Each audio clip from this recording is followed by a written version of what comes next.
Hammurabi's Code is the single most famous set of laws to survive from the ancient world. Standing 2¼ meters tall in the Louvre, it is widely treated as the definitive origin of written law. Replicas of this monument stand in the headquarters of the United Nations and in the Peace Palace at The Hague, home to the International Court of Justice. But the physical reality of the artifact complicates its legacy. The stele is inscribed in an archaic, highly formal dialect of Akkadian, a script that the working scribes of Hammurabi's own era rarely used for their daily administrative tasks. The intended audience was even narrower. Almost the entire Babylonian population was completely illiterate, meaning the people ostensibly governed by these rules could not read them. Most striking is the gap in the legal record itself. Surviving Old Babylonian court records from Hammurabi's own kingdom almost never cite or reference the code's clauses in actual dispute resolutions. If judges ignored it, everyday scribes didn't write in it, and the public couldn't read it, what was the most famous law code in history actually for?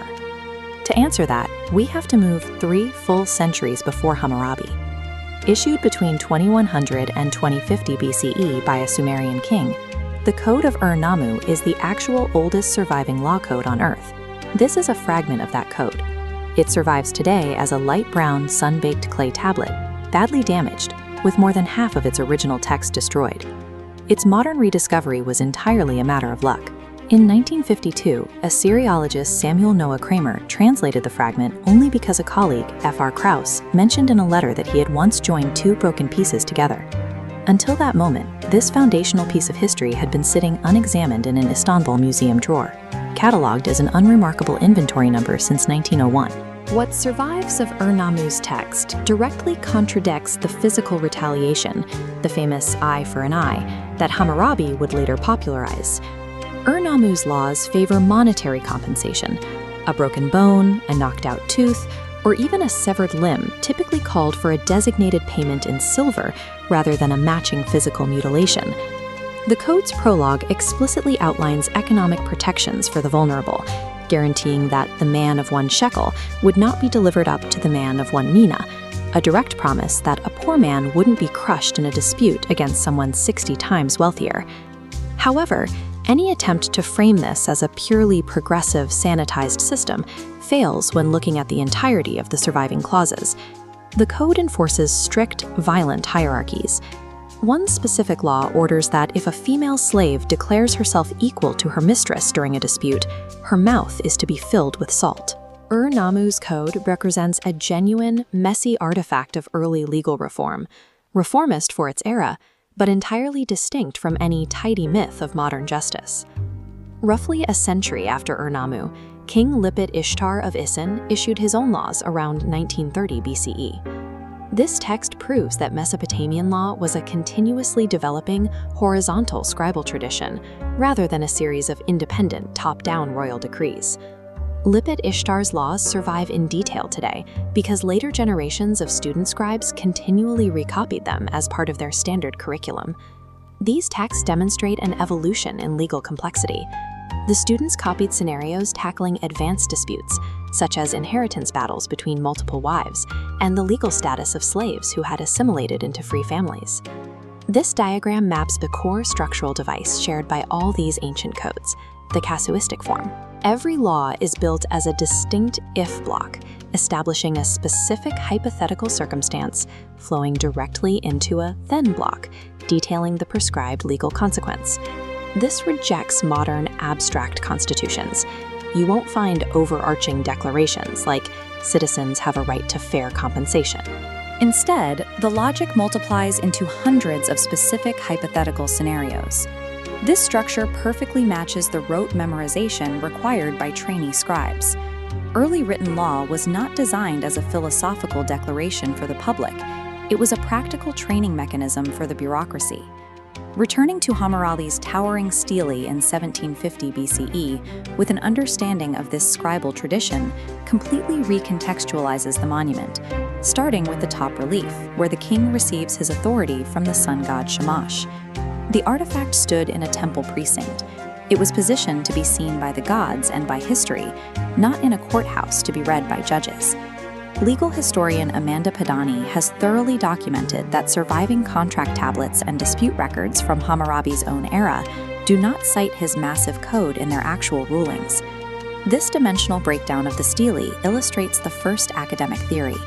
The prologue and epilogue consume 20% of the space. The royal propaganda theory argues the 282 laws in between are just supporting evidence for the gods, not operative statutes. The primary counterargument against the propaganda model is the pedagogical theory. Legal historians note that even without formal citations, the actual content of the rulings inscribed on the stele accurately matches how disputes were being resolved on the ground across the kingdom. This theory frames the stele as an advanced scribal textbook or a law school casebook compiled from real royal precedents, documenting exactly how legal reasoning worked in Babylon. Whether it was an act of divine propaganda or an elite scribal textbook, the evidence strongly suggests Hammurabi's code was never a working statute pulled off a shelf mid-trial. To see what actual ancient legal reasoning looked like in practice, we have to look past the monuments to a documented capital case, the pre-Hammurabi Nippur Murder Trial. The physical evidence for this case is a humble school practice tablet, discovered in fragments excavated from a scribal training building known to archaeologists as House F. The recorded facts of the case are explicit. 3 men murdered a temple official. Afterward, the victim's widow learned of the plot but remained silent. The procedural reality reveals how the system actually functioned. King Ur-Nammu refused to issue a royal decree to solve the dispute, instead delegating the judgment entirely to a local citizens' assembly in Nippur. This graphic illustrates the sophisticated legal concepts debated by the assembly. They carefully weighed the prosecution's argument that the widow's silence equaled complicity against the defense's character witnesses, grappling with intent, foreknowledge, and accessory liability. The assembly ultimately rendered a stark verdict. They ruled against the widow, ordering the execution of all 4 individuals. The historical irony is that our clearest window into actual ancient legal reasoning survived not on a king's permanent stone monument, but because a student copied it onto a disposable practice tablet. We are left with 2 physical extremes: a black basalt stele standing 2¼ meters tall, and a tiny, fractured, unglamorous clay tablet.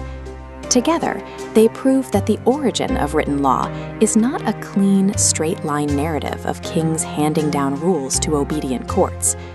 The monumental legal texts reveal exactly how ancient kings wished to be remembered by history and by their gods. It is the buried, disposable scribal practice tablets that prove how messy justice was actually reasoned on the ground. The popular origin story of written law may be a founding myth built entirely on a monument, rather than a courtroom reality. Moving from how ancient kings enforced written rules to where the underlying human impulse for moral rules originates is the focus of our next episode, the God instinct.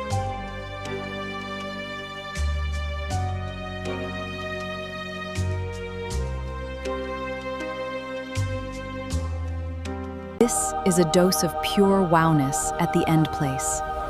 We are so grateful for this incredible journey. The arc is for you. Thank you for being here.